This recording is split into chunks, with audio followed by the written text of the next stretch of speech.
dari penghasilan yang tidak baik menurut agama. Oh, Karena oke, ketika jadi kepala gudang seolah-olah ada yang kasih sogokan, titip incu bapak tong dibere dahar ku barang anu haram.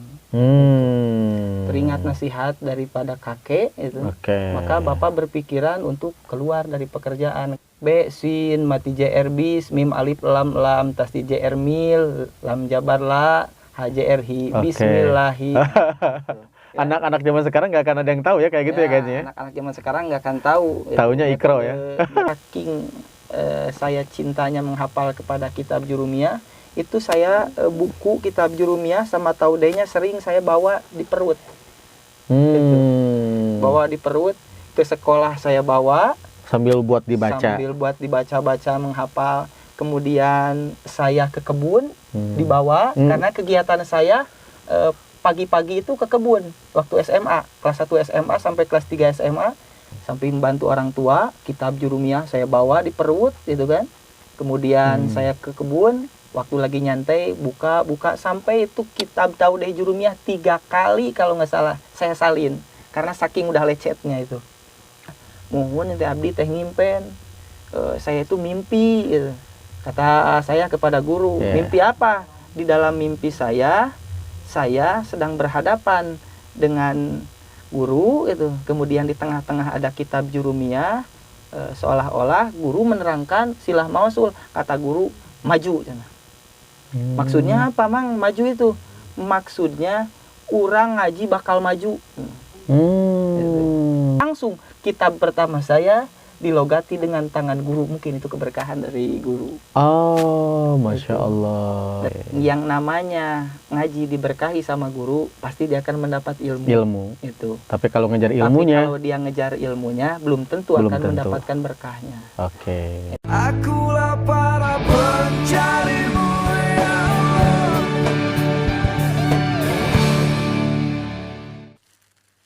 Assalamualaikum warahmatullahi wabarakatuh. Perkenalkan, saya Agung Prawoto. Ini merupakan video pertama dari channel LPN Ujabar, yakni program ngobrol penuh inspirasi bersama LPN Ujabar. Program ini disponsori oleh Taruna Beton, oleh Jaket Keren, oleh Harmonis Komputer, kemudian ada A Lot of Coffee, dan oleh Numineral. Baik, di depan saya sekarang sudah ada sahabat saya, Bro Aris Trestiana. Ustadz Aris Trestiana. Kumaha damang bro? Saya alhamdulillah bro. Oke, alhamdulillah. Terima kasih sudah bisa hadir di podcast ngopi ini. Nah, jadi kita santai saja teman-teman semua ya. Ini Ustadz Aris Trestiana ini siapa sih? Beliau ini adalah merupakan salah satu ustadz di Majelis Silaturahmi Cekas yang sekarang berkembang pesat di daerah Kecamatan Babakan Ciparai. Ini banyak sekali teman-teman ilmu dan pengalaman yang akan kita sharingkan ya, atau beliau akan sharingkan kepada kita semua. Dulu lahir di mana, bro? Lahir di Bandung, di daerah Lumbung. Daerah Lumbung. Jalan Caringin, Gang Lumbung 2. Tepat pada tahun 1991. Berarti sekarang sudah sekitar 32 ya, mau ya, ke 32 mau 33. Mau ke 33 ya. Betul. Oke, terus lahir di Bandung ya. Kemudian katanya pernah tinggal di Pamengpeuk. Itu gimana ceritanya itu? Ceritanya kurang lebih lah ya. Karena saya waktu kecil lupa gitu. Entah tahun berapa, kalau tidak salah saya usia 6 tahun, sepeninggal dari kakek. Dari abah ya? Ya, dari abah. Sepeninggal dari abah, kakek saya. Dulu waktu masih ada kakek, orang tua itu tidak boleh kemana-mana. Loh? Bahkan mau dibawa ke kampung karena orang tua itu asli dari Garut, Pamengpeuk. Iya. Kalau orang tua istri, ya orang tua perempuan ya, orang tua wanita asli dari Bandung, Caringin. Orang tua laki-laki asli dari Garut, Pamengpeuk. Ketika Oke. lahir di Bandung mau dibawa Ke sama orang Pamengpeuk. tua ke Pamengpeuk. Cuma namanya orang tua dulu itu Ya, kan. ya. Makan gak makan yang penting Kumpul. Jadi nggak boleh dibawa kemana-mana. Iya. Nah, sepeninggal kakek, abah, kurang lebih usia 6 tahun, kalau saya lahir 91, mungkin sekitar tahun 97. 97-an. Ya, ya, betul. Kurang lebih tahun 97, mulailah dibawa ke Pamengpeuk. Sehingga sekolah SD di sana, SMP di sana, Oke. bahkan sampai menginjak madrasah aliyah di sana. Oke. Nah, alasan yang paling mendasarnya apa? Kenapa kok sekolah di Pamengpeuk? Kan lahir di Bandung. Kemudian abah juga tidak mengizinkannya ibu waktu itu untuk dibawa ke Pamengpeuk. Kok kenapa harus hijrah? Apakah orang tua berpikiran, oh ini harus sama-sama seperti Rasul nih, hijrah dari Mekah ke Madinah gitu?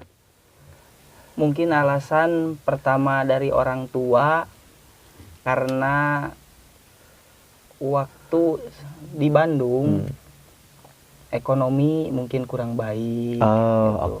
oke. Karena tidak ada pekerjaan mungkin di Bandung. Beda sama di kampung. Di Pamengpeuk ya? Ya, kalau di kampung pekerjaan ya bertani ada. Oke. Kemudian waktu kerja juga sempat cerita itu orang tua sempat cerita bahkan pernah kerja di PT Nabati dulu. Oh. Pernah kerja di PT Nabati, bahkan beliau orang tua sempat menjadi kepala gudang Oke. di Nabati. Cuma banyak adalah gitu dari penghasilan yang tidak baik menurut agama. Oh, Gitu. Karena oke. ketika jadi kepala gudang seolah-olah ada yang kasih sogokan. Jadi ketika barang datang tuh seperti apa kacang, Ya, datang kacang. dari petani. Ya. Wah, ketika kacang datang dari petani itu nggak akan dibongkar di gudang sebelum ada tanda tangan kepala gudang. Nah, itu tuh berlomba-lomba sambil dia datang, itu barang datang dari Ya. petani, ada kacang kedelai, Oke. ada kacang tanah. Ketika datang, maka itu teh harus ada pelicinnya gitu. Dan orang tua tidak bisa menolak. Kenapa tidak bisa menolak? Karena kepala gudang sebelumnya pun sudah seperti itu gitu. Maksudnya kan orang tua tuh, bapak tuh kepala gudang nih. Ya, Ada orang kirim bahan baku. betul. Kok harus nyogok segala? Maksudnya gimana? Ya, itu udah menjadi kebiasaan seperti itu. Udah menjadi kebiasaan. Kan bisa mungkin bapak menolaknya. Tidak usah menerima dan barang diterima kan bisa kan? Maksudnya Betul. barangnya dimasukin, uang tidak diterima bisa kan misalnya? Nah, itu teh udah menjadi sebuah kebiasaan. Kalau ditolak tidak bisa. Kata orang tua seperti itu. Karena udah menjadi kebiasaan. Oke, Jadi oke, kalau oke. ditolak tuh nggak enak. Oke. Nah, teringat kepada pepatah itunya atau teringat kepada nasihat abah kepada bapak pada waktu itu sedang makmur-makmurnya ekonomi orang tua karena dengan karyawan menjabat sebagai kepala gudang. Kepala gudang ya, Cuman posisinya bagus lah. Posisinya bagus. Teringat kepada nasihat abah kepada ayah itu. Katanya seperti ini, Jang, kalau menurut bahasa Sunda ya, titip, incu bapak, tong dibere, dahar, ku barang anu haram. Teringat nasihat daripada kakek itu, Oke. maka bapak berpikiran untuk keluar dari pekerjaan karena tidak bisa lepas daripada Praktek-praktek hal-hal yang sogokan- negatif sogokan itu seperti ya. itu ya. Keluarlah, kemudian mulai bekerja menjadi rajut itu rajut. Oh rajut, kerja di tempat rajut. Tempat rajut. Cuman kerja di tempat rajut itu kadang ada, kadang nggak ada. Dari setahun itu banyak nggak adanya. Maka ekonomi mulai merosot yang pada akhirnya itu mau pulang ke Pamengpeuk kata kakek jangan. Saking baiknya itu kakek, orang tua dikasih jajannya juga, anaknya dikasih jajan juga, bahkan termasuk ududnya. Kalau udud teh rokok ya, rokoknya dikasih rokok juga. Iya, gitu oke, kan. oke. Itu bisa peninggal kakek, nah dibawalah Mm-mm.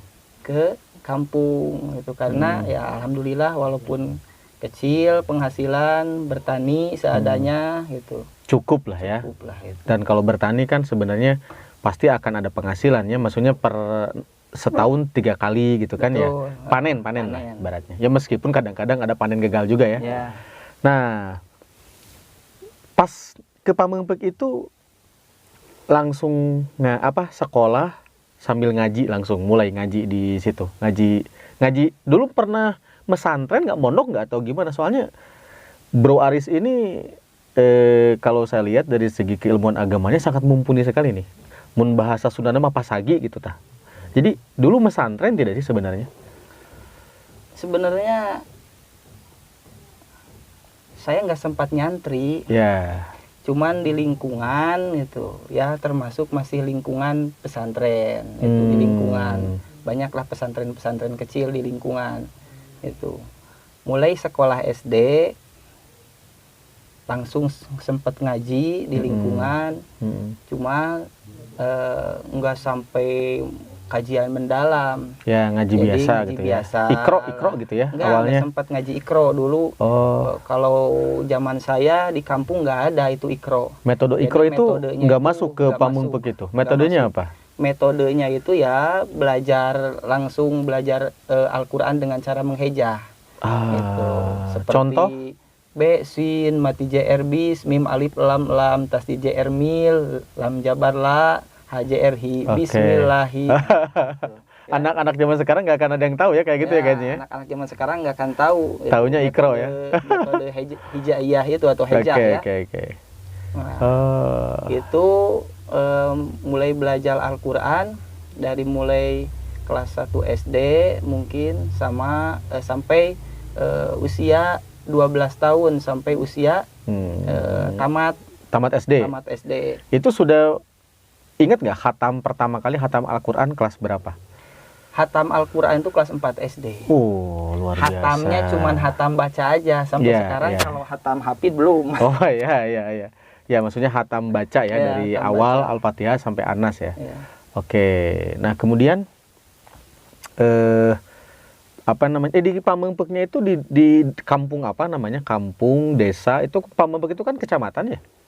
Di Pamengpeuknya itu adalah Kampung Padengdeng, Desa Tambak Baya. Oke. Itu. Berarti Kampung Padengdeng, Desa Tambak Baya, Kecamatan Pamengpeuk, Kabupaten Garut. Berarti di pinggir pantai ya, karena Pamengpeuk itu kan berarti wilayahnya panas ya, termasuk panas di sana. Bukan panas lagi, luar biasa karena dataran rendah, pesisir pantai cukup panas. Nah, kemudian setelah ikro tadi, setelah belajar mengeja Al-Quran, kemudian hatam, apa yang dipelajari lagi di sana selain dari Al-Quran? Apakah ngaji kitab kuning atau misalnya ngaji kitab yang lain atau apa gitu? Jadi sebenarnya mungkin ini keberkahan mungkin daripada guru, karena kalau dilihat daripada ngaji, saya nggak ngaji seperti orang lain. Begitu mondok di pesantren dengan mondok yang sangat lama. Ya betul. Itu nggak kepikiran dulu ingin belajar ngaji kitab, nggak kepikiran. Dulu ketika ngaji Quran, yang mengajari Quran almarhumah Ma Caca. Sudah wafat ya beliau. Semoga beliau di alam kuburnya diberikan ditempatkan di tempat yang terbaik di sisi Allah Subhanahu wa taala. Amin. Karena dulu beliau pernah berkata, "Riz, ngaji di mamah geus cukup nepi di dieu. Teruskeun deui ngaji kitab." Oke. Udah ada bahasa seperti itu dari Ma Cici, almarhumah Ma Caca. Ma Caca almarhum. Padahal saya lihat ke santri-santri yang lain nggak pernah beliau berkata seperti itu. Saya pun nggak tahu yang disebut dengan ngaji kitab itu ngaji yang kitab gimana apa, itu gimana ya. Gitu kan. kitab itu. Karena dulu itu saya pernah sering nonton waktu rame-ramenya menonton film ini, bro. Sun Gokong. Bukan. Apa? Angling Dharma. Oh, Angling Dharma. Oh, terus apalagi Malampir. Malampir, Misteri Gunung Merapi. Yang taunya itu kitab itu, wah kitab silat, kitab Sutasoma, kitab Somala. Wah, saya mau belajar ilmu persilatan ini mungkin. Gitu kan. Silat lidah. Karena terus bilangnya seperti itu, ngaji di Mas sudah sampai di sini, kalau bisa terusin lagi ngaji kitab. Itu saya nggak pernah kepikiran ngaji kitab seperti apa. Itu cuma saya pindah ngaji karena udah dapat restu, udah dapat ridho dari guru untuk pindah ngaji. Pindahlah ngaji lagi ke salah seorang guru. Alhamdulillah beliau ahli dalam kajian kitab itu, termasuk kajian kitab kuning itu. Oke. Dekat itu sama rumah dekat. Masih dekat juga. Masih dekat juga ya, masih di lingkungan lah, masih di lingkungan. Tapi sebelum mengaji ke situ udah tahu ada ustadz itu atau ke ustadz yang bersangkutan udah tahu, udah kenal? Belum kenal. Belum kenal awalnya. Belum kenal. Berarti ngaji ke situ taunya dari mana? Ngaji ke situ taunya itu karena dulu itu guru itu sempat hijrah dulu.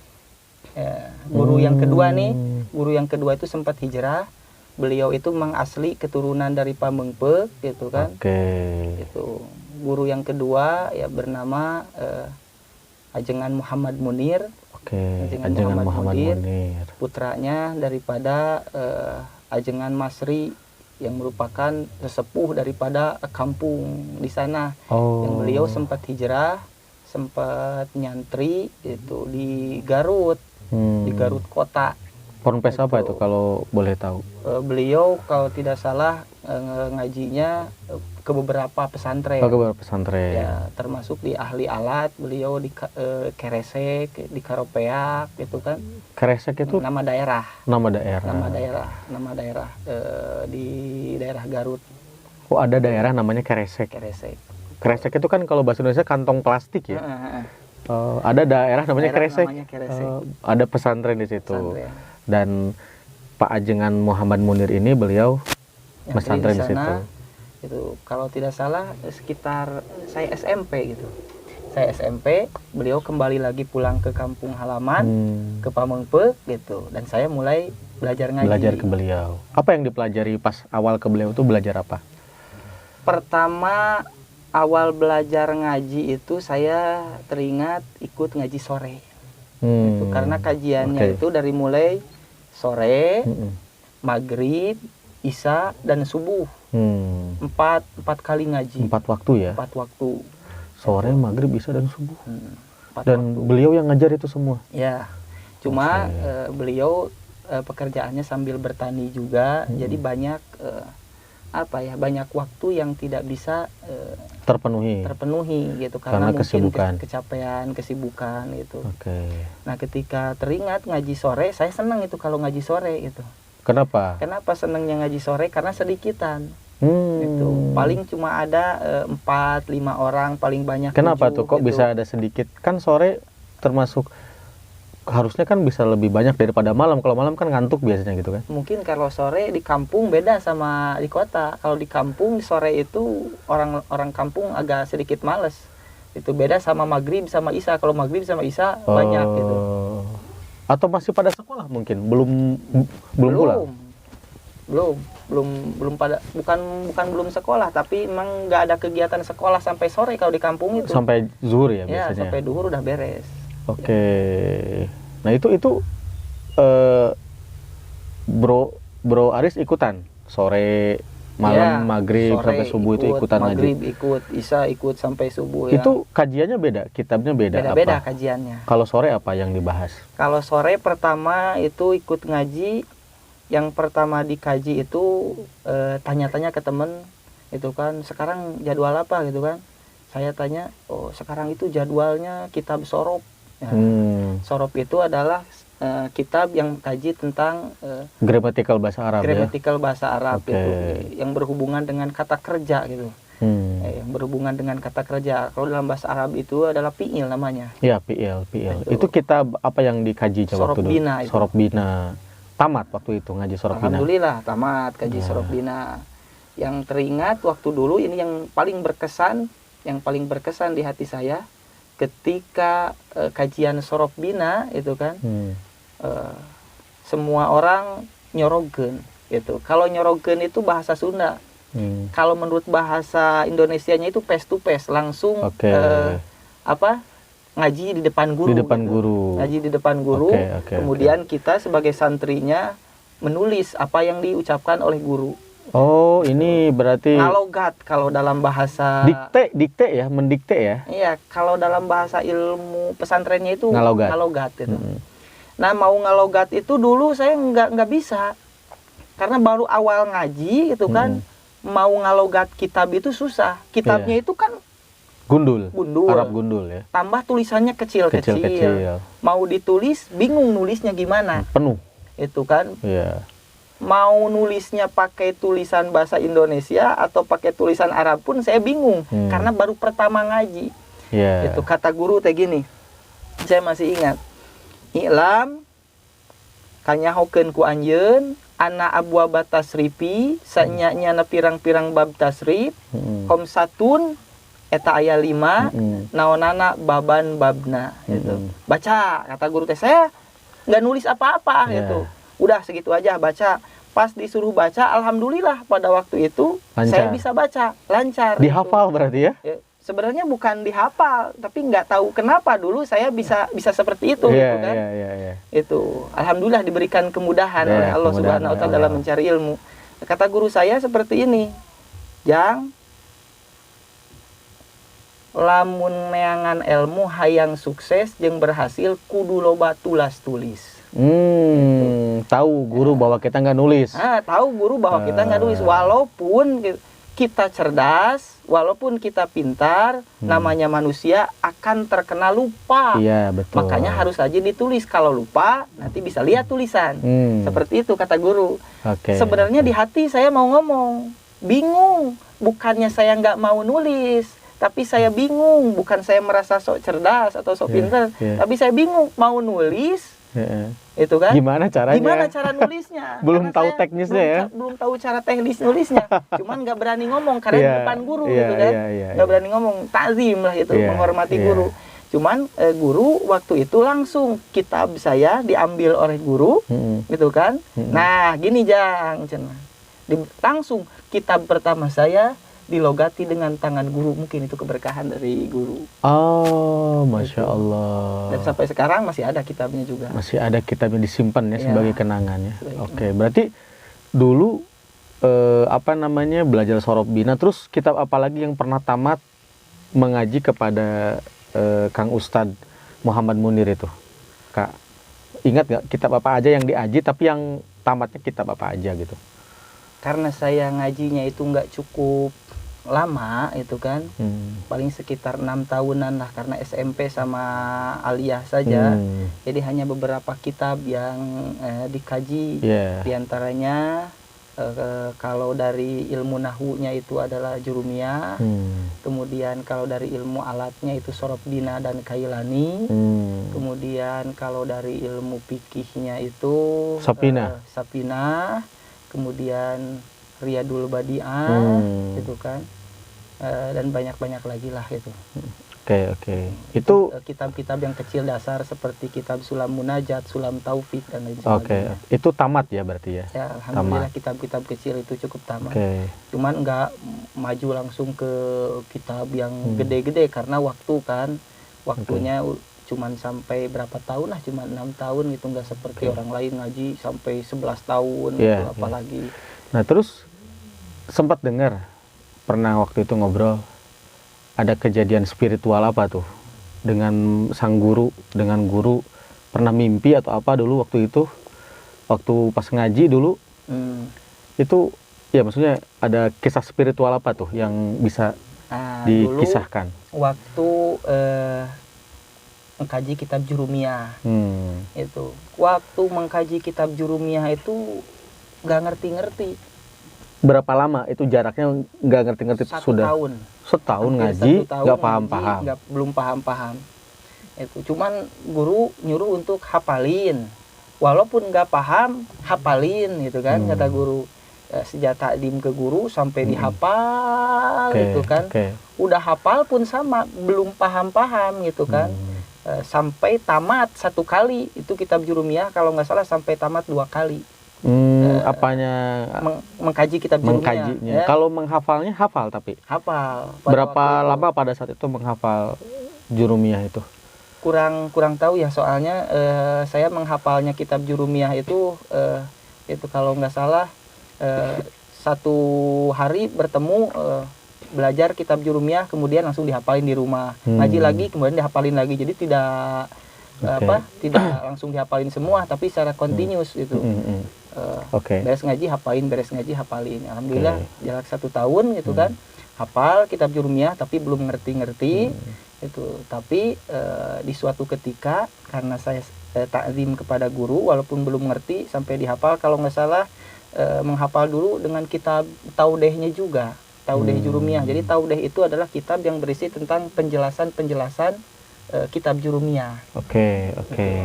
Dihafal, bahkan menghafalnya pun cukup lama gitu kan, cukup susah juga, sampai saking saya cintanya menghafal kepada kitab Jurumiyah, itu saya buku kitab Jurumiyah sama Taudehnya sering saya bawa di perut. Gitu. Bawa di perut ke sekolah, saya bawa sambil buat dibaca, baca menghafal. Kemudian saya ke kebun dibawa, karena kegiatan saya pagi-pagi itu ke kebun waktu SMA, kelas 1 SMA sampai kelas 3 SMA. SMA emang siang sekolahnya? Sekolahnya siang, dari jam 12 siang sampai jam 5 sore. Maka pagi-pagi ke kebun dulu sampai jam 11 membantu orang tua. Sampai membantu orang tua, kitab Jurumiyah saya bawa di perut gitu kan. Kemudian saya ke kebun, waktu lagi nyantai buka sampai itu kitab Taudeh Jurumiyah 3 kali kalau nggak salah saya salin, karena saking udah lecetnya itu. 3 kali saya salin, hafalin lagi, salin, hafalin lagi, karena lecet, sering dibawa kemana-mana. Tapi anehnya gini, kalau orang kan kalau ketika tidak bisa, bisa gitu, kalau tidak bisa itu kan putus asa biasanya gitu. Ini kok tidak bisa kok malah makin cinta. Kenapa? Ya itu mungkin kenapa ya? Karena ada dorongan takdim aja mungkin sama guru. Kata guru ya hafalin gitu kan. Itu alhamdulillah mungkin diberikan kemudahan oleh Allah juga, dan diberikan keinginan untuk menghafal juga pada waktu itu, itu sehingga alhamdulillah terus menghafal. Nah, suatu ketika itu saya pernah bermimpi gitu. Bermimpi sering bersama dengan guru dalam satu majelis gitu kan, bersama dengan guru. Kemudian ada dalam satu sedang jalan-jalan nih, guru sedang jalan gitu kan, saya ngikutin di belakangnya. Guru lagi bawa Yasin, saya ikut bawa Yasin dalam mimpi. Cuman yang paling berkesan itu suatu hari pernah bermimpi itu di rumah guru, sedang berhadapan dengan guru, cuman di tengah-tengah saya itu ada kitab Jurumiyah itu. Itu seolah-olah sang guru sedang mengajari saya kitab Jurumiyah dalam mimpi. Cuma dalam mimpi itu yang saya ingat cuman satu, yaitu kata silah mausul. Silah mausul. Ya, silah mausul. Yang dalam mimpi itu yang saya ingat seperti itu. Itu ketika saya bangun, apa ini silah mausul? Saya nggak ngerti ini apa ini silah mausul. Dulu kan belum paham ya? Ya, belum paham dalam mimpi seperti itu. Bahkan di dalam kitab Jurumiyah pun saya belum pernah bertemu dengan kata-kata silah mausul itu. Mausul seperti itu, belum pernah bertemu. Nah, kemudian saya penasaran. Itu keesokan harinya ketika ngaji itu bertemu dengan guru, saya tanyakan itu. Ketika ditanyakan kepada guru itu, Mang, ini silah mausul itu apa Mang sebenarnya gitu kan? Saya tanya, kata guru, nah wan cenah urang teh nanyakeun silah mausul sagala cenah, menang ilmu di mana cenah silah mausul cenah gitu. Iya. Dari mana cenah kita tahu bahasa silah mausul gitu. Ya, kata guru, urang teh encan nepi kadinya cenah ngaji teh cenah gitu. Kita itu belum sampai tahap itu ngaji itu. Dalam jurumiyah itu. Dalam jurumiyah itu karena memang belum dibahas. Belum ada pembahasan silah mausul di dalam kitab jurumiyah. Muhun ente abdi teh ngimpen. Saya itu mimpi gitu. Kata saya kepada guru, mimpi apa? Di dalam mimpi saya sedang berhadapan dengan guru itu, kemudian di tengah-tengah ada kitab jurumiyah, seolah-olah guru menerangkan silah mausul, kata guru maju. Maksudnya apa mang maju itu? Maksudnya urang ngaji bakal maju. Urang ngaji bakal maju, artinya kita saya ngaji itu akan maju, artinya berpengetahuan terus maju ke depan. Kenapa? Karena kata guru, walaupun ngaji belum sampai kepada tahap silah mausul, tapi dalam mimpi sudah nyampe silah akan maju. Itu kata guru seperti itu. Tapi emang dirasakan, alhamdulillah setelah mimpi itu yang tadinya ngaji kitab jurumiyah tidak paham menjadi mulai tercerahkan gitu. Kalau cek bahasa Sunda nama mulai caang gitu. Paham tujuannya. Oh, gitu kan. Fa'il itu seperti ini. Oh, maf'ul itu seperti ini. Kenapa seperti itu mulai paham itu tujuannya itu. Mulai setelah bermimpi seperti itu gitu. Itu kelas berapa masih ingat dulu? Kelas 2 SMP. Oh, setelah ngaji SMP. 1 tahun kan. Oke. Kelas 2 SMA, SMA. Iya, kelas 2 SMA lah. Kelas 2 SMA betul. Berarti. Bukan kelas 2 SMP, kelas 2 SMA. Oke. Terus ada ada hal menarik apa lagi yang bisa diceritakan ketika pengalaman ngaji dulu yang mungkin ini bisa menjadi motivasi buat teman-teman yang lain? Ya, paling apa ya, karena saya ini bukan termasuk orang yang luar biasa ya gitu, cuman pesan saya kepada teman-teman gitu, di dalam menuntut ilmu itu yang dicari itu adalah keberkahan dari guru. Gitu. Bukan ilmunya ya, tapi keberkahannya. Bukan ilmunya, tapi keberkahannya. Yang namanya ngaji diberkahi sama guru, pasti dia akan mendapat ilmu. Itu. Tapi kalau ngejar ilmunya, kalau dia ngejar ilmunya, belum tentu mendapatkan berkahnya. Itu. Kalau ngaji dapat ilmu, tapi tidak berkah, mungkin bisa aja ilmu yang didapat bisa lupa, itu kan? Atau tidak bermanfaat, bagi kehidupan juga, yang akan datang. Itu kan? Tapi kalau ilmunya berkah, insya Allah itu walaupun sedikit akan bertambah, itu kan. Yang ada mungkin akan semakin kuat hafalannya, yang belum ada mungkin akan ditambah. Karena waktu dulu mungkin saya juga masih teringat ketika kelas 3 aliyah itu kan, kelas 3 aliyah, saya bingung mau kemana. Teringat saya ingin nyantri gitu kan, pingin mondok karena di lingkungan gitu kan, cuman ngaji kalong seperti itu kan, pengen ikut mondok keluar daerah lah gitu kan, itu. Tapi orang tua tidak punya biaya, gitu kan. Mau kuliah orang tua pun tidak punya biaya, itu.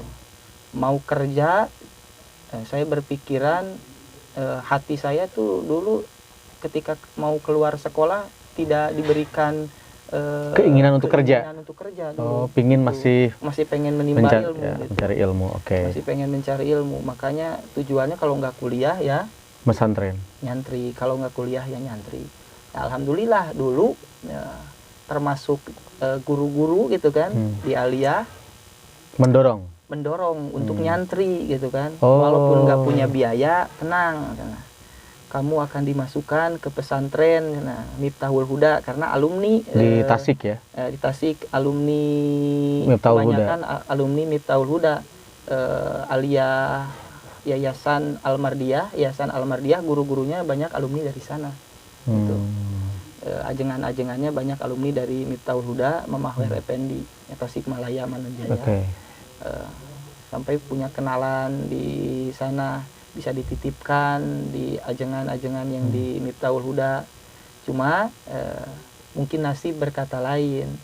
Itu ketika tahun 2010 itu alhamdulillah ada yang KKN dari UIN.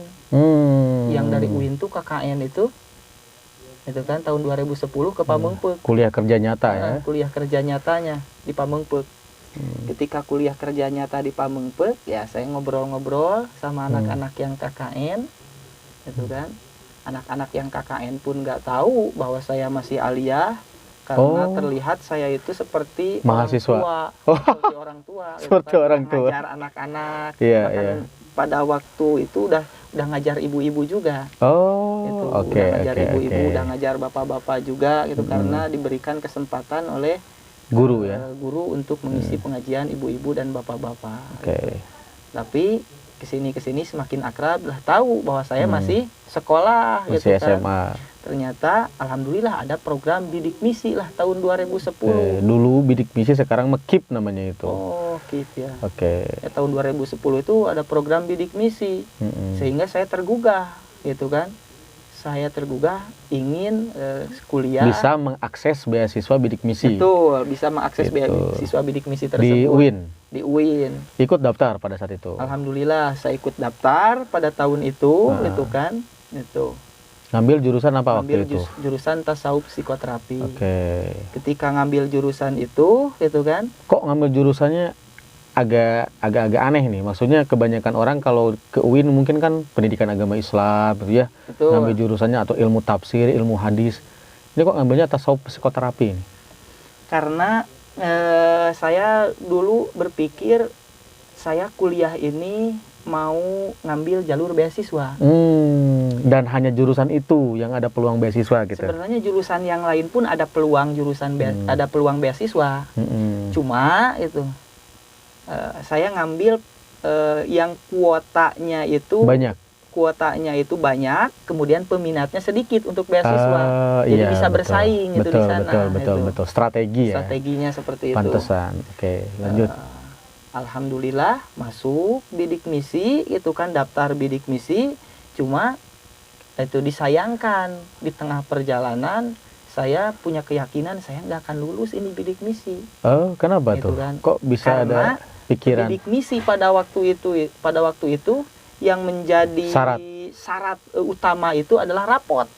Rapot SMA. Ya, rapot SMA itu dari semester 1 sampai semester 5 buruk. Buruk. Jadi nilai dari semester 1 sampai semester 8 tuh harus bagus. Bukan semester 8, kan sekolah kan 6 semester.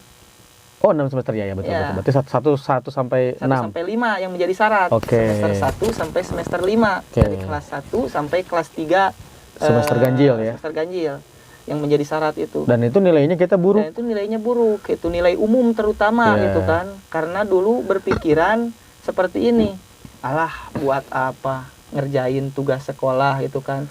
Karena saya ini berpikiran mau nyantri, maka nggak penting lah gitu. Jadi matematika, bahasa Inggris itu nggak penting ya. Mengesampingkan pelajaran-pelajaran umum. Pendidikan umum itu dikesampingkan. Nah, pada waktu itu saya merasa bersalah itu kan.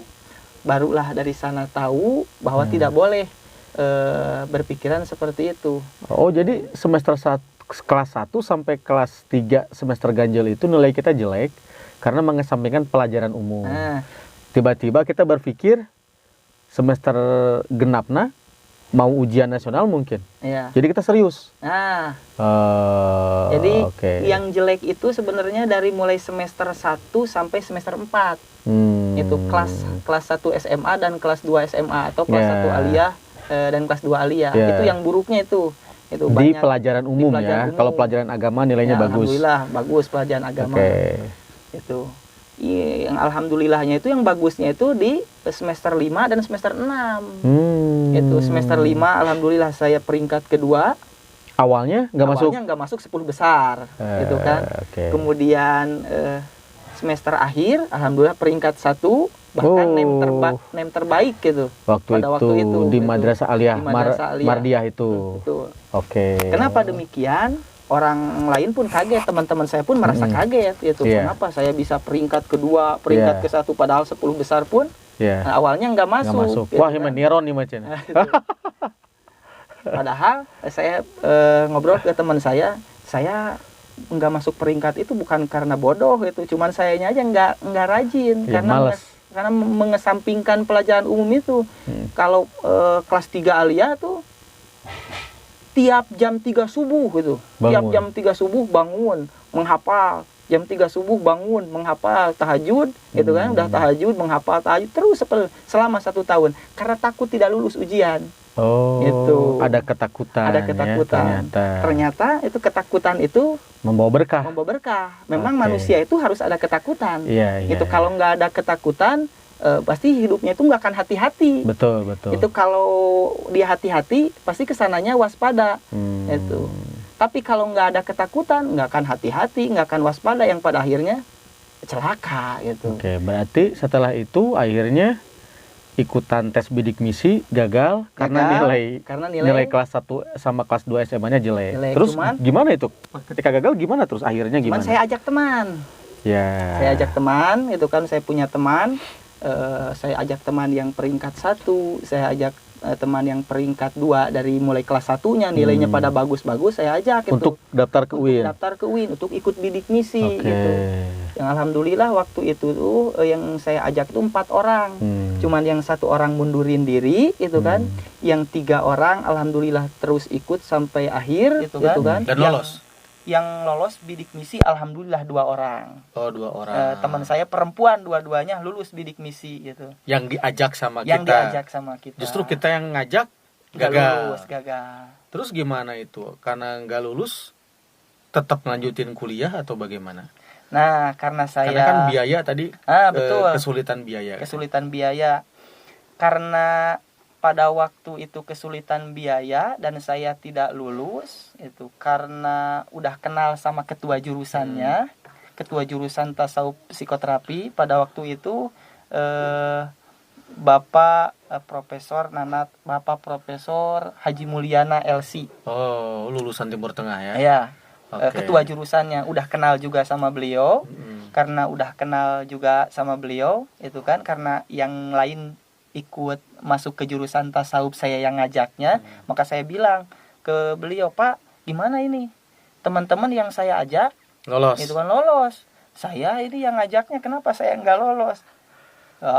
Gimana tuh udah yang jadi persyaratnya? Iya, syarat mutlak utama nilai adalah tadi. nilai gitu kan. Oke. Udah lagi ini aja, kamu mah yang penting kamu mah kuliah gitu kan, daftar dengan biaya sendiri dulu dari awal. Nanti kedepannya beasiswa itu banyak, itu per semester kamu bisa ngajuin gitu kan.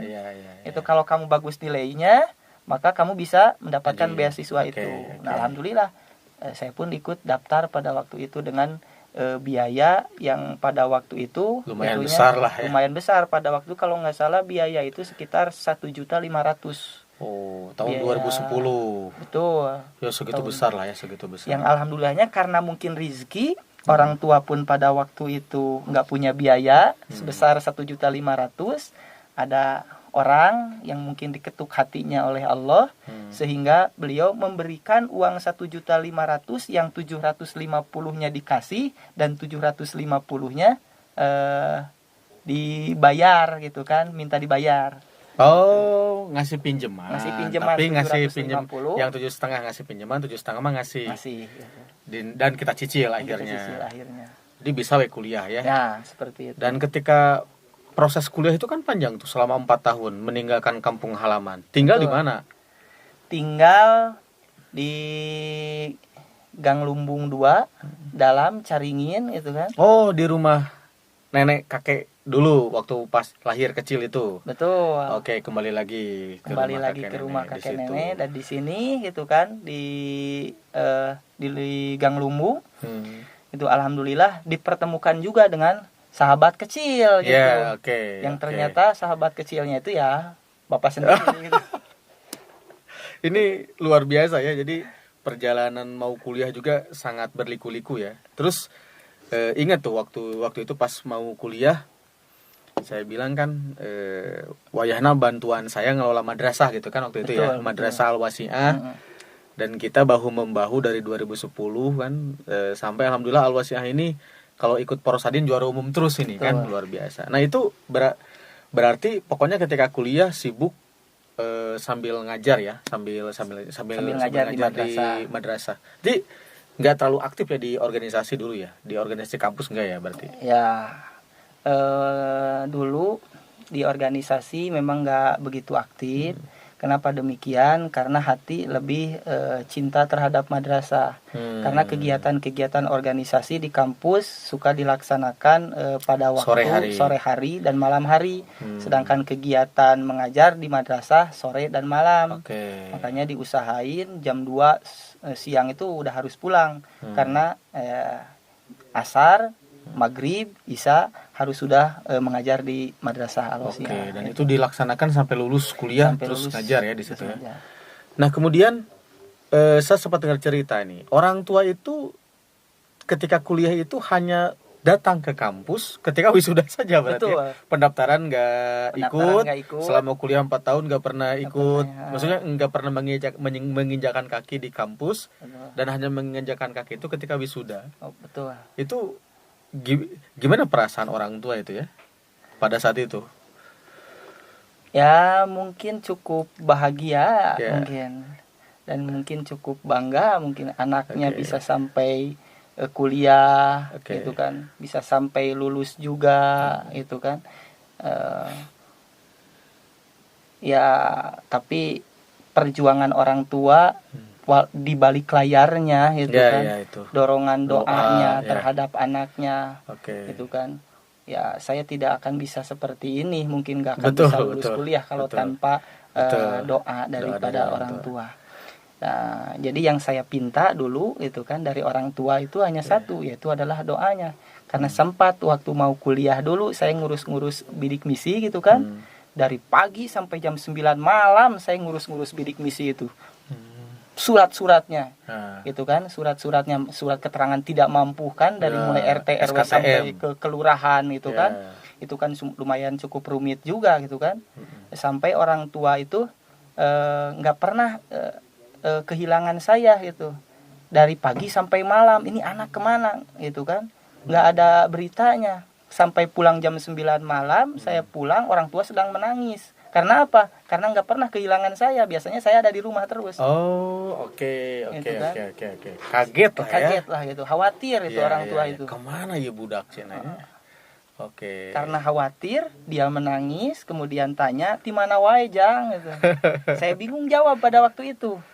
Bingung jawabnya itu, saya mau jawab jujur gitu kan. Pengen kuliah. Berarti belum tahu bahwa kita lagi ngurus-ngurus itu belum tahu. Belum tahu. Iya pantesan tuh orang tua nangis ya, pasti kaget lah. Iya, makanya. Dan dulu belum punya HP. Oh iya benar. Betul. Oke.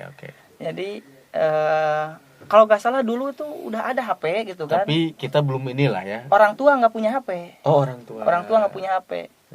Dulu itu punya HP ya kalau nggak salah itu dulu Nokia. Gitu ya? Bukan Motorola kalau nggak salah. Motorola L6. Wah sampai inget ya. Ingat karena hasil daripada kerja sendiri gitu, di bengkel. Terus? Nah teringat seperti itu, ketika orang tua nanya seperti itu saya bingung jawabnya. Itu mau jawab apa?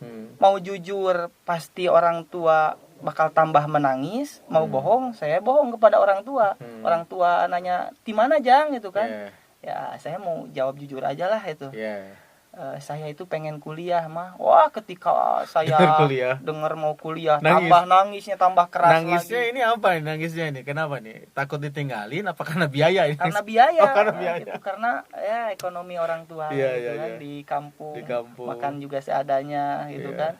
Ini anak mau kuliah gitu kan. Biaya dari mana gitu kan. Terus kita ngupahan orang tuanya gimana tuh? Kita biar bikin orang tua tenang itu gimana? Nah, bikin orang tua tenangnya gini, mah Aris mah nyungkeun pidu ana hungkul ti mama. Moal nyungkeun biaya pidu ana we ti mama itu. Insyaallah pami aya keresaana Allah bade nyanak jalur beasiswa. Oke.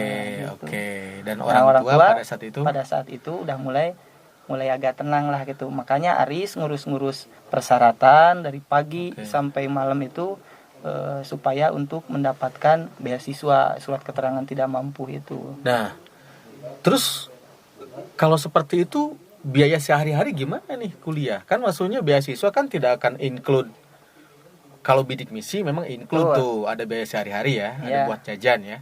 Tapi kalau beasiswa yang biasa kan tadi awal daftar bayar sendiri, berarti kan belum daftar beasiswa ya. Sehari-hari gimana tuh? Kayak makan, ongkos kan caringin UIN itu kan jauh sekali. Kalau naik bis mungkin 1 jam itu. Betul. Nah, itu untuk biaya sehari-hari ya namanya rizki mungkin ya.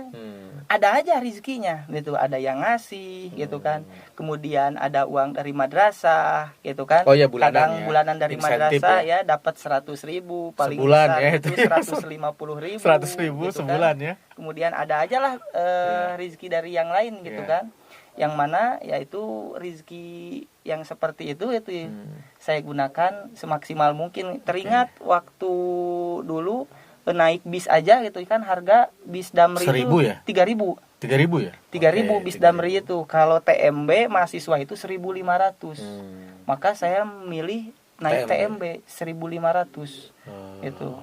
Karena waktu itu 3.000 itu bis yang bagus itu, Damri yang bagus. Kalau AC ya. Yang sudah AC itu full AC. Kalau yang Damri yang odong-odong pada waktu itu 2.000 kalau nggak salah. Tapi AG itu mah ya. Ya, angin gelebu gitu. Tapi walaupun ada Damri yang itu, yang yang angin gelebu gitu kan. Lewat, saya nggak pernah naik. Nunggu TMB aja. Karena mahal. Karena 2.000 beda 500 pun pada waktu itu. Waduh. Sangat berarti ya? 500 pada waktu lumayan gitu kan. Ya. Bisa buat pulangnya lagi. Ya. Nah itu terus sempat juga tuh kan sambil kerja ya, sambil waktu libur kuliah itu? Waktu libur kuliah ikut jualan beras itu kan waktu itu. Nah, waktu dulu sebelum jualan beras sama bapak juga gitu kan. Ini bapak yang alhamdulillah membantu saya gitu kan. Saya berpikiran ketika liburan kuliah itu kan panjang tuh. Liburan kuliah 2 bulan itu lah hampir biasanya, 2 bulan gitu kan. Kata orang tua pulang sini gitu. Kata Aris, Aris nggak akan pulang gitu kan. Kenapa nggak akan pulang gitu? Mau cari pengalaman lah, mau cari kerja di koran gitu. Orang tua teh sempat marah juga, buat apa cenah cari kerja cenah di koran cenah gitu kan. Orang tua berpikir dagang koran atau jadi loper koran gitu kan. Wah cenah, daripada seperti itu mending pulang aja ke rumah gitu kan, daripada jadi loper koran. Iya, dagang koran. Bukan maksud Aris bukan seperti itu tapi mencari lowongan pekerjaan yang diiklankan di koran. Ya maklum, orang tua kan nggak paham. Terus yang alhamdulillah mungkin karena ya itu Allah memberikan kemudahan, sempat juga bekerja sama bapak gitu kan. Di counter HP gitu kan. Counter HP sama beras counter HP sama beras yang pada waktu sempat ketipu juga. Ketipu. Gimana itu saya lupa lagi tuh. Dagang beras ketipu, itu. Jadi waktu itu inget tuh, ada yang beli tapi belinya itu memusingkan gitu. Jadi beli terus udah bayar, uangnya ditarik lagi tapi minta kembalian dulu. Jadi kan aneh itu kan, ongkonya bayar, minta kembalian, tapi uangnya 100.000 ditarik lagi. Akhirnya kan, ya mungkin namanya juga orang kan ya. Ya tapi itu kan menjadi kisah cerita indah gitu kan. buat diceritain kan gitu. Betul. Nah itu kan kisah kuliah tuh, kita cukup lah ya segitu. Nah kemudian setelah itu, bro kan langsung kerja di perusahaan online gitu ya, sepatu. Betul, ya. Kemudian juga kan langsung menikah waktu itu 2016 ya. 2016 menikah. Nah, bagaimana ceritakan awal maksudnya awal berumah tangga itu sampai kok bisa melewati kan rumah tangga itu kan ya namanya rumah tangga kan ada perselisihan yang lain-lain. Kemudian bro gimana caranya bisa mengatasi itu semua dari begini atuh, apa yang bisa di-sharingkan kepada teman-teman untuk melewati awal-awal pernikahan itu kan biasanya hal-hal yang sulit itu. Saya juga merasakan itu gitu. Nah, dari sisi bro sendiri, apa yang bisa di-sharingkan ke teman-teman? Apa ya tuh? Jadi mungkin karena niat mungkin yang pertama. Oke. Jadi niat yang kuat itu, niat yang kuat pada waktu tahun emang udah kenal udah lama juga gitu sama Istri ya? udah kenal lama juga karena kenal di madrasah. Di madrasah. Beliau dulu mungkin sebagai santri yang mengaji. Saya pada waktu itu sebagai yang ngajar, sempat juga istri diajar itu kan sama saya itu kan. Kemudian kenal juga di grup solawat itu kan. Azikri ya. Azikri, istri sebagai vokalis dan saya iya. sebagai MC gitu kan. Karena mungkin perkenalan seperti itu menjadi dekat lah gitu. Udah lama juga dekat gitu sama istri. Kemudian saya berkomitmen dan berniat dengan tekad yang kuat juga itu kan. Seusai beres kuliah 1 tahun beres kuliah maka saya harus nikah. Itu kan biaya katanya waktu pas nikah juga biaya gimana tuh? Biaya maksudnya apakah kita nabung atau misalnya ada dari orang tua atau bagaimana? Nah, pada waktu itu memang saya bertekad untuk keluar kuliah kan tahun 2014. Kemudian kerja sampai tahun 2015. Sebenarnya target itu 2015. Nikah itu karena 1 tahun kerja itu kan. Kemudian langsung nikah. Cuma tahun 2015 butuh kendaraan gitu kan, beli motor. Karena kerja itu membutuhkan kendaraan. Cek paribahasa zaman ayeuna mah butuh pisukueun cenah gitu. Lamun cek kolot mah rancatan cenah gitu kan. Artinya apa namanya? Alat lah gitu kan. Alat kendaraan untuk bekerja. Maka tahun 2015 saya mengundurkan yang tadinya niat 1 tahun itu kan diundurkan mungkin karena takdir Allah Subhanahu wa taala tidak menakdirkan tahun 2015 saya menikah itu kan, sehingga saya beli kendaraan dulu gitu kan. Kendaraan dan sampai sekarang alhamdulillah ya, awet ya. Si Mio hijau itu ya. Si Bambang. Si Motul. Oh, si Motul ya, si Motul. Naon Motul teh? Motor Soul. Terus yang alhamdulillah beli dulu motor itu kan buat kendaraan. Nah, tahun berikutnya itu kan tahun 2016 tepatnya pada bulan April itu kan alhamdulillah Allah menakdirkan untuk saya bisa menikah. Oke. Itu mungkin niat yang kuat. Dan biaya waktu itu biaya? Nah, biaya pada waktu itu saya menabung itu kan karena pada waktu itu hasil daripada kerja. Ketika saya menabung, saya karena udah mempunyai tekad yang sangat kuat, saya nabung itu kan. Yang alhamdulillah pada waktu itu hasil tabungannya itu ada sekitar 10 juta. Wih, 10 juta bisa buat nikah ya, luar biasa ya. Luar biasa ya. Saya bilang kepada istri, orang tua istri itu kan, orang tua mertua ya berarti. Mertua kalau sekarang pada waktu itu masih calon mertua gitu kan. Mah aris mangan gaduh artos sakieu gitu kan, bade ditampi mangga meureunna bade teu ditampi kumaha gitu kan. Barangkali ada solusi itu kan, nyungkeun dipolahkeun we sakieu kaayaan itu kan. Tuh alhamdulillah dengan uang 10 juta mertua bisa nerima gitu kan. Di luar daripada mas kawin itu. Gitu. Karena mas kawinnya itu pada waktu itu emas 16 gram itu. Itu udah terpisah gitu kan. Karena tahun 2016 pada waktu itu. Oh, idenya 16 gram. Ya. Oke. Nah, setelah nikah kemudian bertransformasi nih dalam artian dulu hanya sebagai guru madrasah saja, kemudian bagaimana sejarahnya kok bisa jadi punya majelis duroh itu, gimana itu?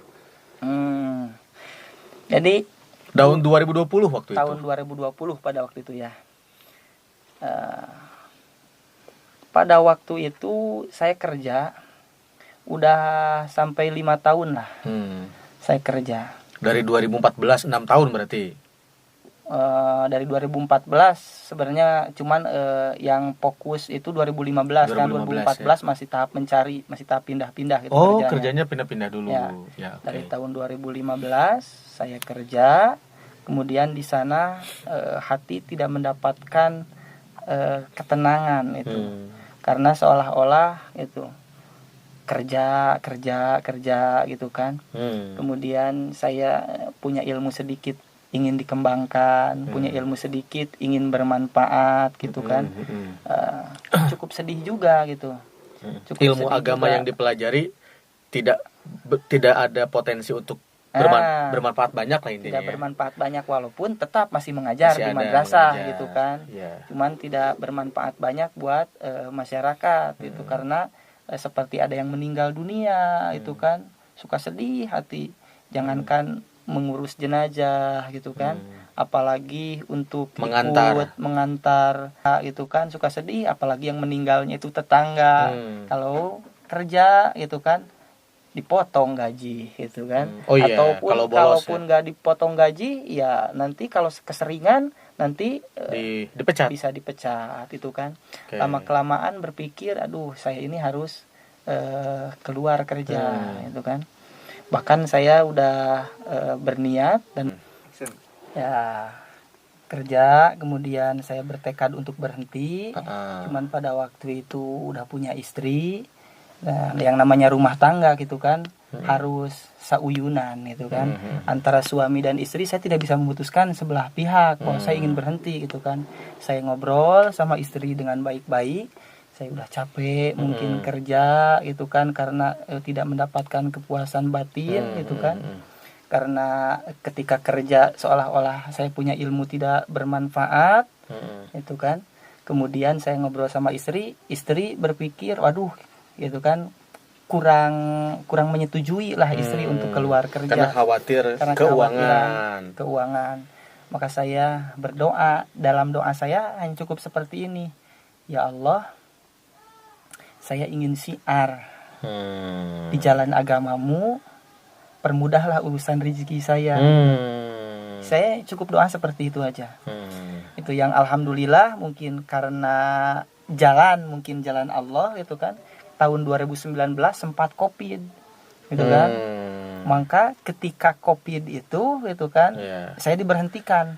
Padahal pada waktu itu anak saya usia 4 bulan dalam kandungan. Anak yang kedua gitu kan. Yang ketika itu kalau dipikir secara mental mungkin pasti ngedrop gitu kan. Pasti ngedrop. Usia anak lagi 4 bulan dalam kandungan, tentu sebentar lagi butuh biaya untuk melahirkan gitu kan. Nah, saya dikeluarkan kerja, tapi saya berpikir mungkin ini karena hasil doa saya gitu kan. Karena doa saya ingin berhenti kerja gitu kan. Ingin syiar tadi, maka ya Allah, saya ingin syiar di jalan agamamu, permudahlah urusan rezeki saya seperti itu gitu kan. Itu. Mungkin jalan Allah itu seperti itu, dan ternyata di balik itu ada hikmahnya gitu kan. Yang alhamdulillah gitu kan. Hikmahnya ketika saya keluar gitu kan, alhamdulillah saya mulai ngisi pengajian, mulai ngisi pengajian di musola gitu kan. Ya itu di musola udah mulai berjalan pengajian itu, walaupun cuman 1 Jumat sekali gitu kan. Walaupun ada jamaahnya 5 orang itu kan, ada 7 orang itu. Nah, mulai berdirinya majelis duroh karena ada 2 santri itu. 2 santri yang dulu pernah menghadap gitu. Pengen belajar gitu pengen belajar ngaji gitu. Cuman ketika pengen belajar ngaji, saya bilang kepada 2 santri itu, kalau mau ngaji gitu kan, siap. Cuma ada syaratnya itu yang penting adalah istiqomahnya.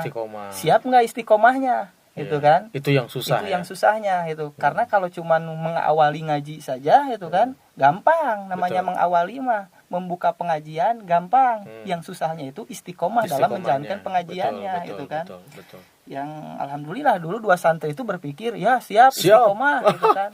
Itu yang mana itu pada waktu udah mulai berjalan dan Iya. dimulai pada waktu itu pengajian majelis duroh itu di rumah Bapak sendiri di sini, Ya, rumah di bro. sini. Ini di sini sebelum Ya, ada di sini, studio ya. Sebelum ada studio. Sebelum ada studio. Ini menjadi Jadi, perintis apa? pengajian Jadi majelis duroh nih. saksi bisu. Saksi ini. bisu. Oke, setelah itu berkembang ya, pesat dan jemaah makin banyak, tidak tertampung, akhirnya pindah ke rumahnya Pak Haji Diarto. Betul. Kemudian alhamdulillah siar semakin besar. Bro banyak yang mengundang ke sana ke sini pengajian ya. Dan akhirnya membentuk majelis baru lagi nih yang lebih besar. Dulu Ya. kan majelis duroh itu hanya sekupnya Sekupnya untuk se-RT lah ya. se-RT lah, ya. Nah, terus bikin lagi untuk mencangkup dalam artian mencakup sekecamatan ya, Ya. sekecamatan Babakan Ciparai dengan menjaring ustadz-ustadz di masjid-masjid sekitar Babakan Ciparai, bikin majelis silaturahmi Cekas. Itu gimana itu sejarahnya pembentukan MSC itu? Jadi awalnya itu sebenarnya dari ngobrol-ngobrol ringan gitu bersama dengan para asatid gitu kan yang biasa kumpul-kumpul. Jadi para asatid yang sering biasa ngobdud itu. Kumpulan-kumpulan ngobdud itu. Ngopi dan udud. Ngopi dan udud gitu Ya. kan. Kalau dalam bahasa sekarang itu ngopinya itu sambil ngobrol tentang agama gitu kan. Oke. Itu dulu ketika sedang ada silaturahmi gitu kan. Sering ada ketika lagi ada silaturahmi nih ke Panjalu, daerah Panjalu bersama dengan para asatid senior seperti Al Ustadz Idad. Di lingkungan sini ada Ya, Al ya. Ustadz Idad Baduzaman. Ya, Al Ustadz Jaki. Ustadz Jaki, terus Al Ustadz Asep Nur Hidayat gitu kan. Ada selentingan lah dulu dari Pak Ustadz Asep Nur Hidayat itu kan. Itu beliau berbicara ini adalah grup asatid sebelum MSC itu namanya itu forum FAC itu. Forum Asatid Caringin Oh, gitu kan. FAC. Ini karena yang waktu itu hadir cukup banyak para asatidnya gitu kan. Acara apa di Panjalu itu? Jiaroh. Acara tasakuran di Pak Haji Dede Rohman. Oh, Pak Haji Dede Rohman. Ya. Ya, oke. Pak Ustadz Asep itu kan nyeleneh berkata seperti itu. Nah, ditindaklanjutilah gitu. Kemudian ngobrol-ngobrol gitu kan. Gimana kalau membentuk gitu kan grup itu untuk menjaring silaturahmi antara para asatid. Oke. Yang pada waktu itu yang ngobrol di tempat Bapak Ustadz Harun kalau nggak salah. Saya sendiri, ada Pak Ustadz Harun Ar-Rasyid, itu masih Ustadz di lingkungan. Kemudian ada Ustadz Jaki juga, ada Ustadz Idad Baduzaman juga, ada Ustadz Asep Nur Hidayat. Berkumpullah di sana untuk ngobrol bagaimana membentuk forum asatid Caringin itu. Namanya asalnya itu forum asatid Caringin itu. Oke. Karena di lingkungan ada seseorang yang ditokohkan gitu kan. Seseorang yang ditokohkan itu yang punya power besar terhadap masyarakat itu di lingkungan itu, baik dalam segi pendidikannya, baik dalam segi ilmu agamanya, baik dalam segi kesepuhannya gitu kan. Yang pada waktu disepuhkannya itu adalah Bapak Haji Didi Karidi yang terkenal dengan Haji Deka di lingkungan itu kan. Terkenal kesepuhannya. Dia seorang tokoh DKM Masjid Riyadul Huda di Caringin. Nah, kemudian ngobrol lah di sana gitu kan dengan para asatid, diundang juga para asatid yang ada di lingkungan, terutama yang ada di lingkungan Kelurahan Margahayu Utara dan Kelurahan Babakan Ciparai. Gitu. Diundang, kemudian ngobrol di sana, kemudian terbentuklah itu. Disepakatilah namanya MSC, Majelis Silaturahmi Cekas. Itu gitu. dari siapa itu kok namanya Majelis Silaturahmi Cekas gitu? Itu muncul dari siapa itu? Masih ingat tidak? Kalau tidak salah itu Cekas itu dari Al Ustadz Aziz itu. Seorang tokoh ustadz di Masjid Riyadul Huda itu kan Cekas. Itu. Jadi filosofinya apa? Filosofinya itu Cekas itu jelas. Cekas itu nampak. Kelihatan gitu kan. Cekas itu. Kemudian dibuatlah singkatan oleh para asatid gitu kan. Cekas itu cekatan karena silaturahmi. Cekatan karena silaturahmi. Jadi, singkatan sebenarnya ya, iya. singkatan bahasa Indonesia. Tapi kalau dalam bahasa Cekas itu sebenarnya berasal dari bahasa Sunda ya. Bahasa Sunda. Artinya itu jelas, nampak. Tapi ternyata ada singkatan. Cekatan karena karena silaturahmi. silaturahmi. Jadi asatid yang sering silaturahmi lah gitu. Oke. Jadi tujuannya silaturahmi dari masjid ke masjid gitu kan. Untuk memakmurkan masjid di lingkungan, di daerah itu kan. Maka jika di lingkungan atau daerah ada yang membutuhkan asatid itu kan tinggal nelpon, tinggal tinggal ngobrol itu, maka insya Allah asatid Cekas siap membantu dan siap memakmurkan masjid tersebut. Dan itu bahkan bisa jadi tambahan identitas itu, bro. Maksudnya apa? Maksudnya Bagaimana?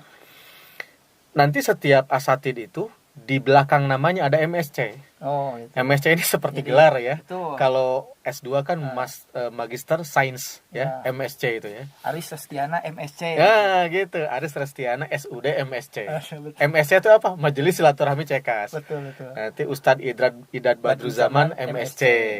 Ustadz Jaki Bagus juga tuh ya. MSC. Bagus itu, menurut saya itu harus dicantumkan. Ya meskipun itu bukan gelar akademik ya, Ya. tapi menjadi identitas bahwasanya ustadz-ustadz tersebut merupakan anggota dari MSC. Ada berapa sekarang terhimpun ustadz-ustadz yang masuk MSC ini? Kurang lebih ada 20 lah. Tuh. Jadi nanti ada itunya ketika diundang tablik akbar misalnya. Tuh. Ustadz Asep Nur Hidayat MSC. Wah, ini berarti grup MSC ini. Itu bagus. Ya, walaupun Bagus itu. grup-grupnya masih sebatas di lingkungan lah gitu Iya, ya. iya. Mudah-mudahan itu karena tujuannya syiar bisa lebih menyebar luas lah. Nah, kemudian gimana sejarahnya nih? Ini dapat rezeki diumrohkan ya, dapat rezeki umroh ke tanah suci ini, gimana ceritanya? Gimana kisahnya ini? Ya, sebenarnya nggak terbayangkan ini teman-teman ya, nggak terbayangkan dapat rezeki umroh gitu. Iya, betul. Jadi cek orang Sunda mah asa kagunturan madu cenah gitu.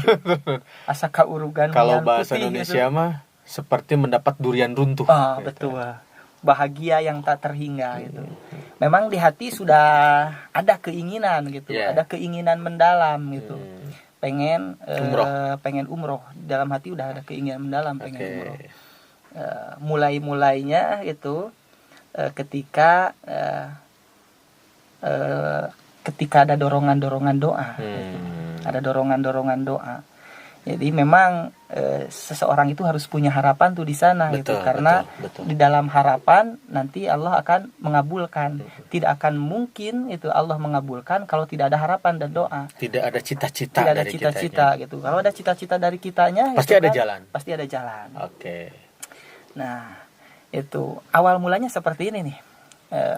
Ketika sering jaroh gitu kan, sering jaroh gitu kan. Itu doa saya cukup singkat aja, cuman doa seperti ini kepada Allah, ya Rob gitu kan. Di sini ada keturunan daripada Nabi kekasihmu Muhammad. gitu kan. Ada keturunan dari kekasihmu Nabi Muhammad gitu.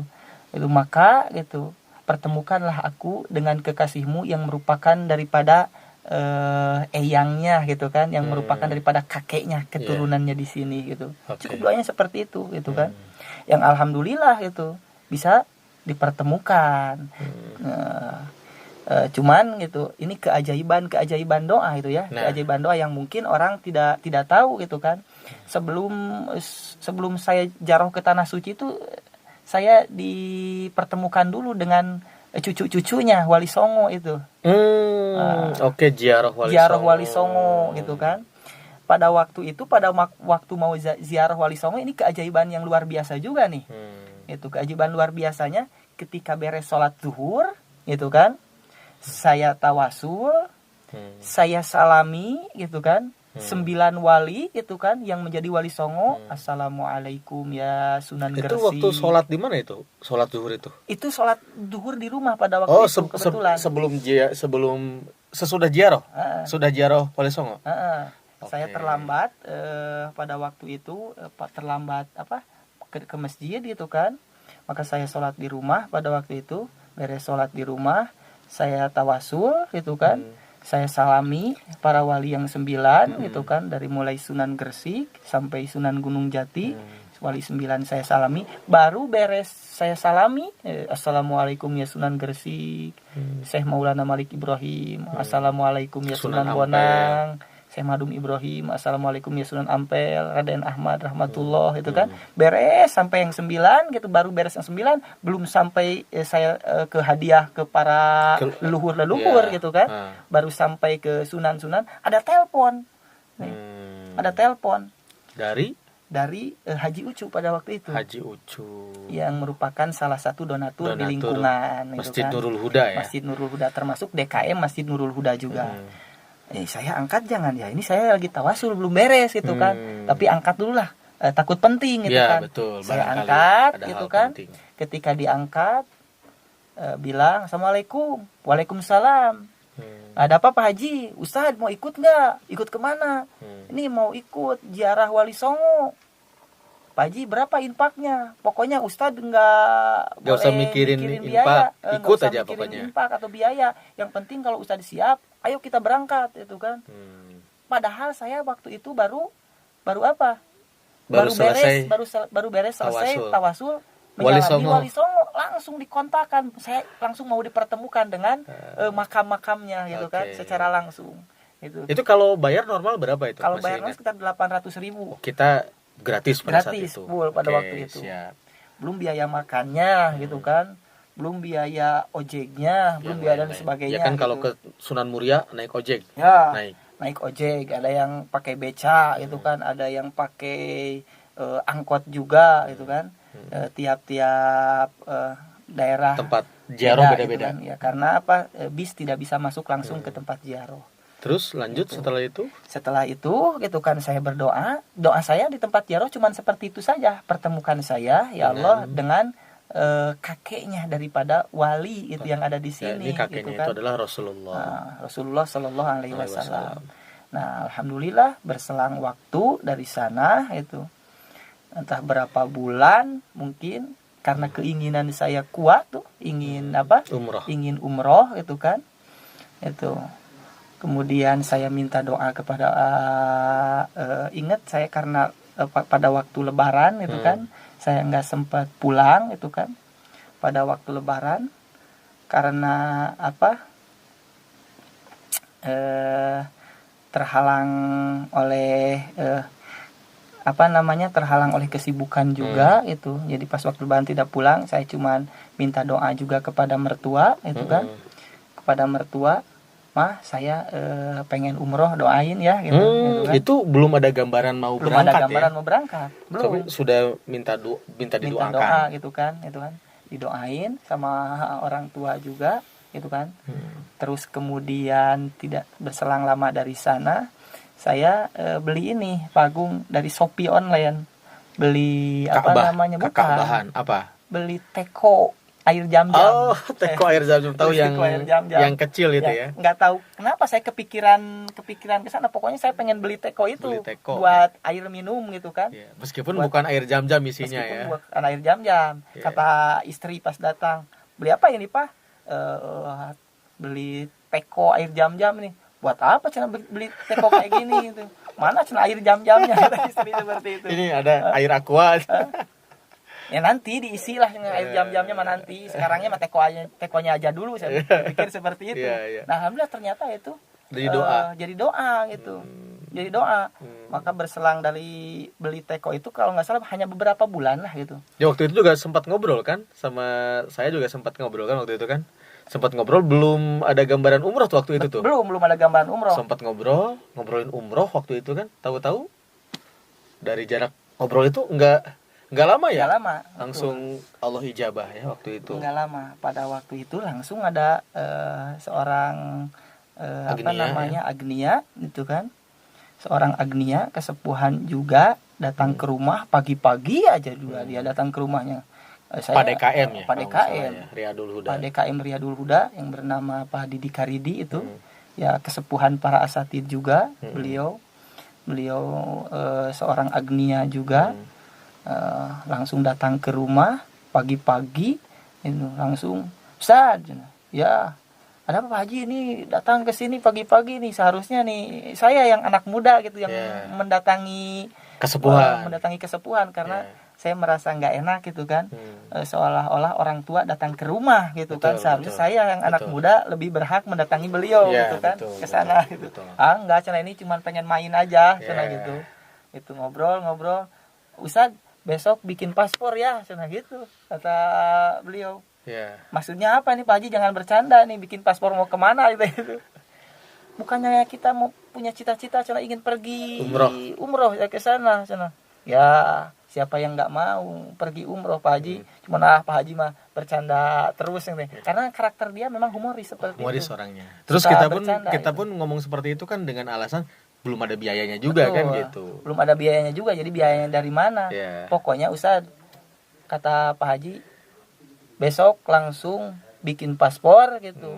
Tahun ini Ustadz diberangkatkan umroh oleh para agnia gitu. Oh, alhamdulillah. Tapi itu kan proses bikin paspor juga nggak sebentar mungkin ya. Berapa lama waktu itu ingat bikin paspor? Nah, bikin paspor pada waktu itu antrinya bikin paspor sendiri kan. Antrinya online kan gitu ya? Antrinya biasanya online gitu kan, lewat M-Paspor. Cuman itu Masya Allah ngantrinya lewat paspor teman-teman. Betul. Dari pagi saya di ACC bikin M-Paspor sampai jam setengah 12 malam baru di ACC sampai tahap 8.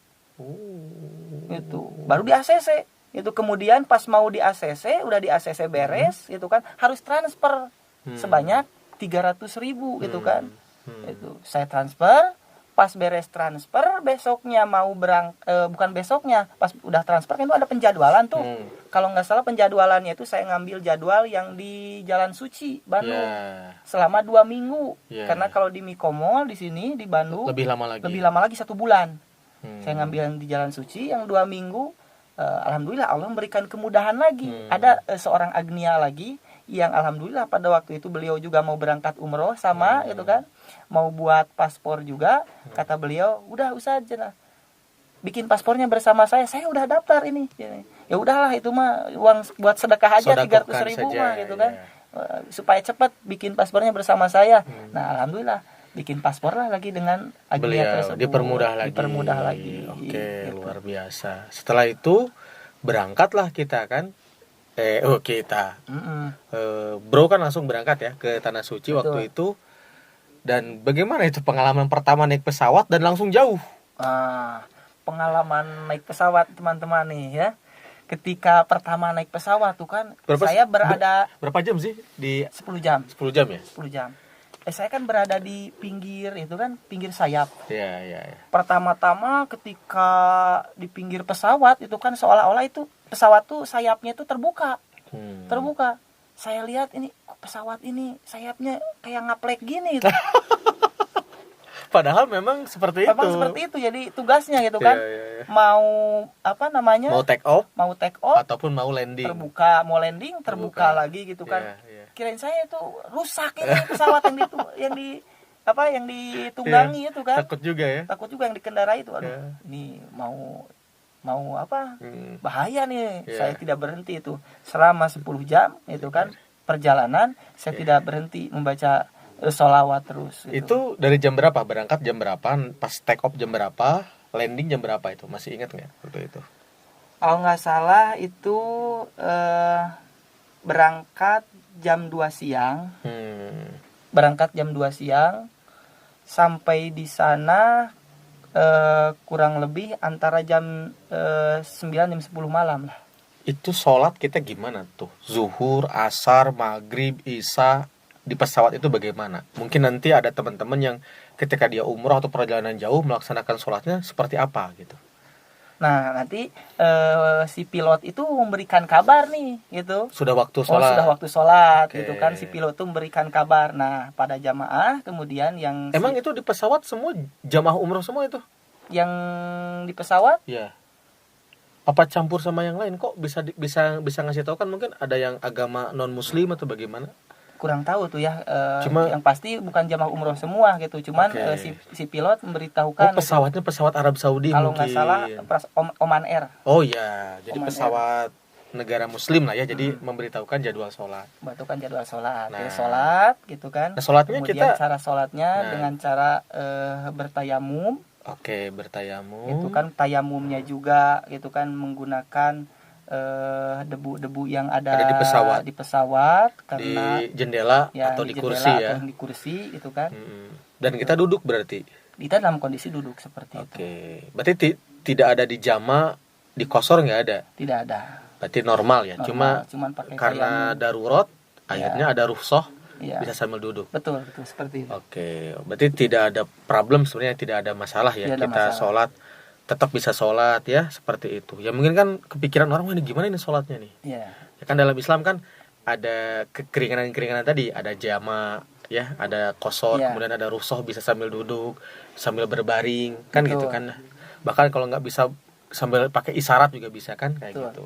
Karena di dalam Islam itu kan ada yang disebut dengan waktu darurat.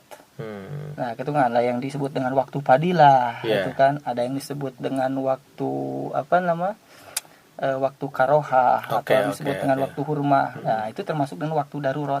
Yang itu waktu darurat itu yang bisa dipakai jamak juga, itu kan. Bisa dipakai jamak juga, bisa dipakai juga tayamum juga tadi. Karena posisinya kan kita sedang ada di pesawat gitu. Sudah sampai di bandara Arab Saudi, itu gimana perasaan itu? Sudah sampai, wah ternyata saya ada di Arab Saudi nih gitu. Itu nyampe ke Madinah dulu apa ke kota Mekah? Saya langsung ke Mekah pada Oh, waktu ke Mekah itu. pada saat itu. Oke. Langsung ke Mekah, baru turun di pesawat itu kan. Ternyata saya udah sampai di Arab Saudi itu kan. Malam-malam ya. Bahagianya Masya Allah itu kan.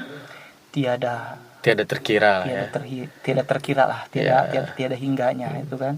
Kemudian pokoknya tidak bisa terbayangkan lah. Oke. Belum sampai bertemu dengan Ka'bah pun pada waktu itu gitu.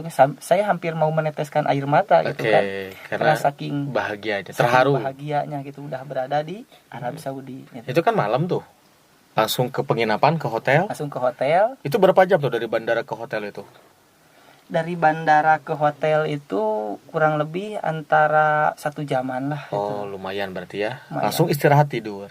Enggak langsung Oh, istirahat enggak? tidur. Langsung? Langsung ke hotel. Kemudian tas disimpan dulu di Di kamar. di kamar gitu kan.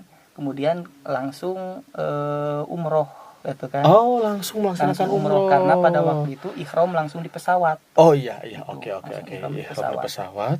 Itu malam-malam langsung umroh? Malam-malam karena ngambil posisi sedang Kosong. posisi kosong gitu. Tidak begitu banyak orang. Itu kan kita kan kondisi capek tuh 9 jam di pesawat. Itu kita langsung umroh apa tidak ngerasa? Tapi udah memang bahagia ya. Saking Tapi, bahagianya jadi gini, jadi- memang ada teknis-teknisnya supaya tidak capek. Oh. Jadi supaya tidak capek itu ketika di pesawat maka kita harus tidur. Oh. Itu teknisnya itu. Dan kita tidur lama itu kita di Oh kan 10 jam. di pesawat. Makan, Bro juga tidur juga? ya tidur, saya tidur. Makan Alhamdulillah bisa berapa tidur. kali itu di pesawat tuh? Makan itu 1 kali atau 2 kali ya saya lupa gitu. Pokoknya kasih cemilan juga lah. Masih Ada cemilan, ada makan juga itu. Oke. Yang mana makanannya itu ya makanan orang-orang Oman seperti itu ya, terbuat dari gandum kayak itu. Gandum. Kadang kalau tidak terbiasa sebenarnya Kurang pas. kurang pas, makanya bagi teman-teman yang nanti mau naik pesawat gitu kan, Ya. kalau kira-kiranya nih mau naik pesawat luar negeri itu Oman atau Arab Saudi, tentu makanannya yang disediakan adalah makanan gandum. Maka kalau tidak terbiasa dengan lidah gandum gitu kan, lebih baik bawa makanan sendiri. Oh, bekal. Ya, bekal. Bisa ya Ya, bekal ya. karena saya tidak bekal juga pada waktu itu, Akhirnya memaksa makan saja. Yang penting badan sehat gitu kan. Nah, udah umroh itu? Umroh pas datang langsung umroh? Langsung umroh. Itu berapa lama tuh umroh? Maksudnya pelaksanaannya itu berapa lama tuh? Pelaksanaannya itu sebenarnya nggak lama sih. Sebenarnya sekitar berapa ya? Dari tengah malam hampir sebelum subuh udah beres lah.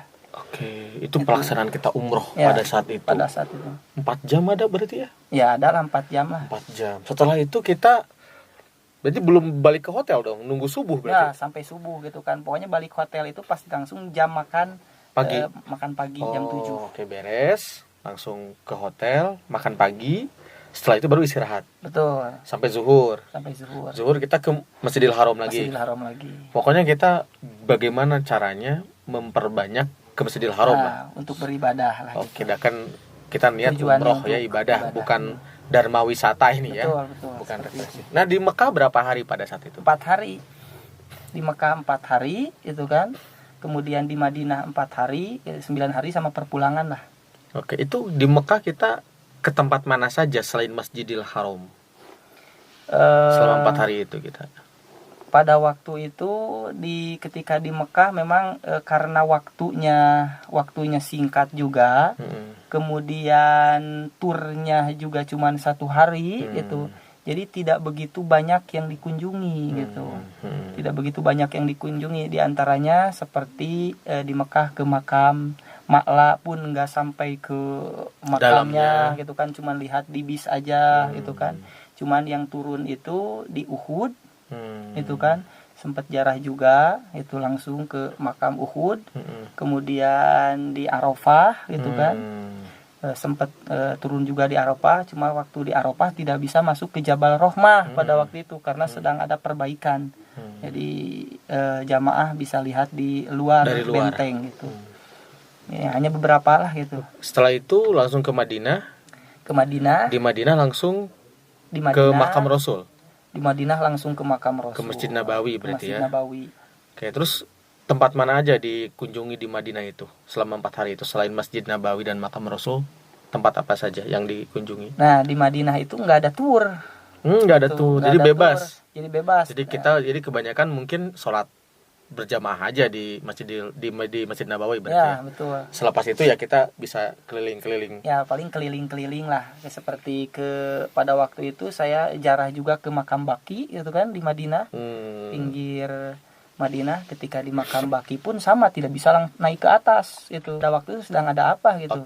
Dilarang. Jadi jarak cuma di bawah aja. Itu jarak dari hotel ke Masjidil Haram pada saat itu berapa jaraknya? Dari Masjidil Haram. Dari hotel yang di Mekah ya? Di Mekah. Ke Masjidil Haram berapa lama itu? Sekitar 15 menit perjalanan. Jalan kaki? Jalan kaki. Oke. Kalau dari Madinah itu? Sama, kurang lebih 15 sama menit. 15 menit ya. Jadi itu termasuk hotel bintang berapa ya kalau 15 menit gitu? Bintang 4 kalau Bintang 4 ya. Oke. Ini travelnya apa? Bro, nama travelnya apa? Nama travelnya itu adalah Ashifa Travel. Ashifa Travel. Berarti Ashifa yang di Ponpes Tour and Travel. Di Ponpes Ashifa yang di Subang itu ya? Iya. Oke. Nah, setelah itu akhirnya pulanglah ke Indonesia.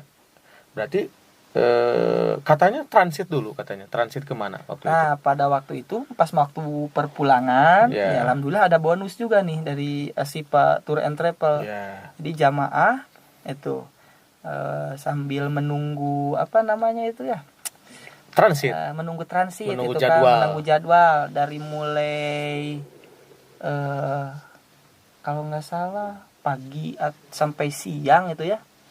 Atau siang sampai sore gitu, lupa lagi saya. Pokoknya 1 harian itulah. Ada 1 harian itu transit di Oman dulu gitu kan, dari Madinah ke Oman. Nah, di Oman itu dipakai jalan-jalan dulu, tur dulu gitu kan ke Oman.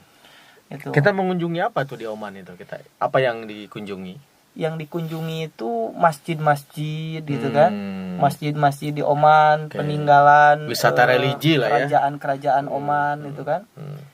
Kemudian ke pantai juga, pantai ada. Oman itu kan, namanya pantai apa saya lupa lagi ya. Pantainya itu kita transaksi jual beli nggak di Oman itu kita?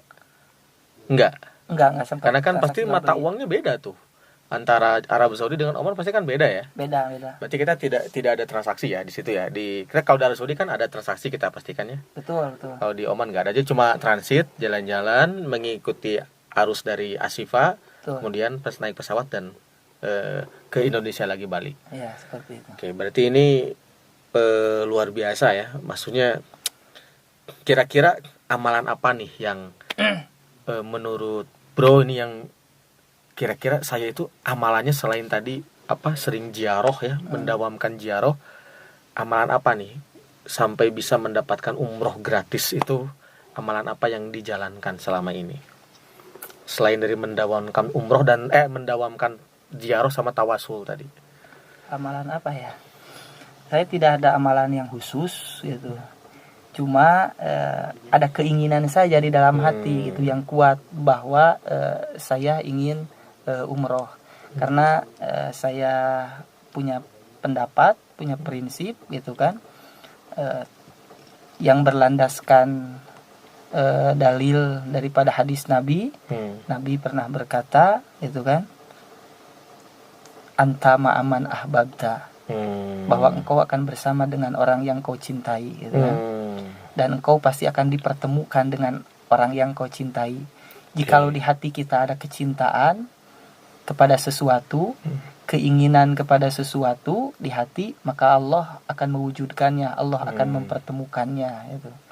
Maka ketika ada orang gitu kan yang mau berangkat umroh gitu kan, sebisa mungkin gitu kita yang